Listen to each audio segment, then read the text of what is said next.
सोने का मुकुट नहीं मांगा।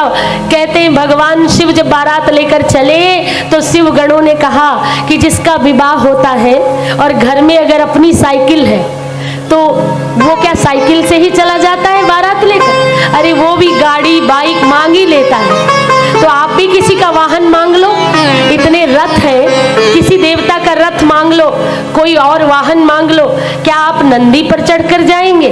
तो भगवान शिव ने कहा जो लोग मांग कर वर बनते हैं वो थोड़े दिन बाद बराबर हो जाते हैं। तो इसलिए मैं मांग कर वर नहीं बनूंगा, मैं हमेशा वर बना रहना चाहता हूँ। और ये नंदी पर क्यों बैठते हैं, मन में प्रश्न आता होगा।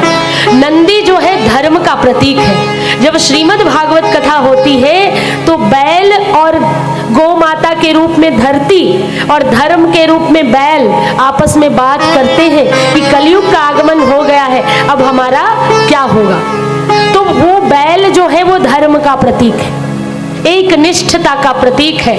तो शिव जी क्या कहते हैं कि जब संसार में तुम जाओ, संसार में प्रवेश करो, संसार का वर्ण करो, लेकिन जब भी संसार का वर्ण करो तो धर्म पर चढ़कर जाना, धर्म को साथ रखना। नंदी पर बैठने के पीछे तात्पर्य यह है कि धर्म को साथ में रखना, और जो धर्म को साथ में रखते हैं, जो धर्म पर आरूढ़ रहते हैं, उनको फिर जगत सताता नहीं, जगत की माया नहीं सताती। बोले बाकी तो सब ठीक है, भगवान का श्रृंगार, ये सर्पों की माला और सर्पों का मुकुट क्यों लगाते हैं? सर्पों के मुकुट को लगाकर आही जटा मुकुट आही मोर सवारा, आही माने सर्प, सांप का मुकुट लगाकर चले। बोले वो इसलिए कि कोई देखे ना तो विवाह के प्रति बहुत आकर्षण मन में ना रहे। विवाह करना यानी नागों को धारण करना, और फिर उनके विष से बचना है तो कंठ में राम को धारण करो।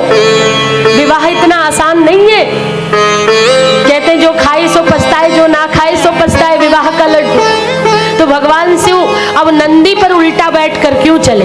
बोले सीधे बैठ जाते, एक तो नंदी पर बैठे, दूसरा उल्टी तरफ मुंह करके, नंदी की पूंछ की तरफ मुख और नंदी के मुख की तरफ पीठ। बोले धर्म पर बैठ करके जा तो रहे हैं, लेकिन संसार की ओर मुंह नहीं किया। मुख किसकी ओर है? मुख राम की ओर।